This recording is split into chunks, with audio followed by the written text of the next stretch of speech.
N. So I almost never do this, but I got to talk a little bit about sports. Last night there was a game on television, Monday Night Football. And it was particularly important to me because it's the Rams, the Los Angeles Rams, who are doing having a great season. And I know a lot of people don't care about football, so I won't get into too much of the high weeds about it. But it was the two top teams, the Los Angeles Rams and the Kansas City Chiefs. Kind of cool because they both have these incredible quarterbacks who are going to be probably championship quarterbacks for the next 20 years or whatever. They're going to have great careers. And they have these two cool coaches because Andy Reid is kind of the old man. They call him Big Red. He's like 60 years old, but he's very innovative coach. And then, of course, Sean McVay for the Rams is like 12 or something like that. And he's just one of the youngest, but also incredibly innovative. Anyway, what was incredibly cool about it was they were going to have it down in Mexico City, but there was a concert, and the stadium got all dug up, so the field was bad. So they brought it back to L.A., but since it was coming back to L.A., they decided to honor all the first responders who have been, there's been a bad couple of weeks here in California. Again, don't want to bring it up too much because I know a lot of you are from other places, but the fires have been awful. There was the shooting in Thousand Oaks. People have lost their lives. I think there are close to 80 known dead in the fires, which is insane, and 1,000 are still missing. Hopefully some of them are just out of cell phone reach. But these people who go out there, and I like to pay tribute to the guys, because guys come under so much fire today, but these are all kinds of people, the firefighters, the cops, doctors, nurses, Red Cross people.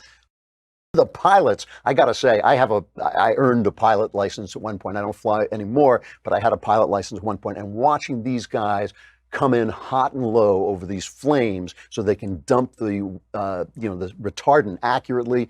It just brings tears to my eyes. The courage of these people, the dedication. They're out there sleeping on the grass to fight because they just want to go back and fight the fire again when they wake up. So they gave 1,000 tickets away to the stadium and let them watch this game. And they were also honoring, of course, Ron Hellis, the county sheriff sergeant who was killed in the shootout in Thousand Oaks. And it was beautiful. And then it turned out to be one of the great games, a game for the ages. It was a game for the ages. It was incredibly high scoring, and yet the defense was good. There were every possible play, fumbles and scores and interceptions and everything that you could ask for. It just went on and on. One of the highest scoring games in NFL history. I think it was the third highest scoring, and the Rams won it 54-51. The two quarterbacks were unbelievable. Anyway, the thing I just wanted to point out is that there were no politics. I mean, they had a beautiful national anthem sung by the California Lutheran University Choir, and they were joined by first responders. I have to be honest and say I forgot to press the DVR, so I missed the first 5 minutes of the game, and I'm not sure. I don't think anybody protested or did any of that stupid stuff. It looked to me like it was politics free. It was just pure sports. Nobody seizing the moment to make a pompous left-wing statement. Nobody's saying anything. They just played the game. And it reminded me of the fact that there are certain things that I like to call meta professions. Sports is one of them.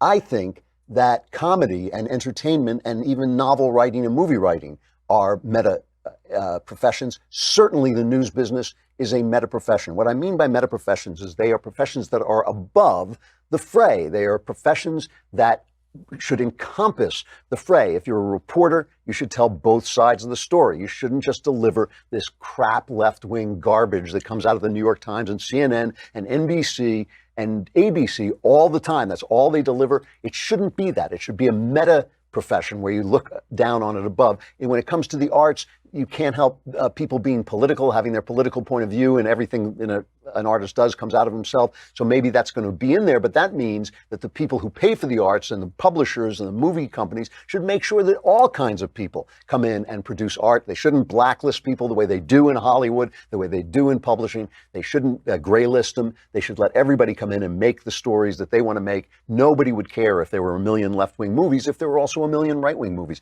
These meta professions bring us together by saying, hey, there is a point of view, a platform from which we can look at the situation as one. We can both say, yeah, that's what the other guy is saying. Boy, I think he's an idiot. But, obviously he deserves to have his story told. When they do that, this is the thing that really gets me, especially when I watch the late night comedians and they're just cursing out Trump day after day, show after show, each and every one. And I think, really, do the people who voted for Trump they have a chance to laugh at politics? Is nobody on the left doing anything funny? Is Nancy Pelosi, when Colbert has on left-wing judges and left-wing politicians, says, "Oh, please save us from Donald Trump," like he's a 2-year-old, I think that is so divisive. I do. I think that, I understand if you want to be a political comedian, go on the road and do your show. But when you command the heights of a late night television show on the public airwaves, really, you can't find anything funny to say about anybody? For 8 years, nobody could find anything funny to say about Barack Obama. We were told by the writers at SNL he was like an obsidian wall. You just couldn't find a place to put a joke in. This dope-smoking, corrupt Chicago Paul, they couldn't find one single place to put a joke in. Politics is funny. Politics is funny, and it just seems to me that that when you abandon the meta professions, when you abandon your meta responsibility to professions, to take a look at everybody, to make sure you understand that everybody's a little corrupt, everybody's a little stupid, everybody has a point of view that has flaws in it.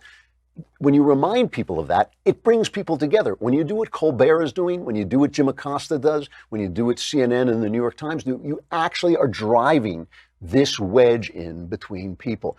And because these people never talk to anybody but themselves, because the only story they hear is their own, they think they have developed the art of projection to a fine art. They've developed projection is when you have something inside yourself and you see it in other people. So if you're angry all the time and you go around saying, this guy, he's really angry, you're projecting your own anger onto other people. And that is everything the left does. Everything the left does. Every charge they make now is projection. And there's nobody to say them nay. There's nobody to tell them that that's what they're doing, because they have insulated themselves in the news business, in Hollywood, in the academy. They've insulated themselves from other opinions. No right-winger is insulated from other opinions, because he's constantly having this garbage showered down on him from this amazing communication industry. And I'll show you what I mean by projection in just a minute.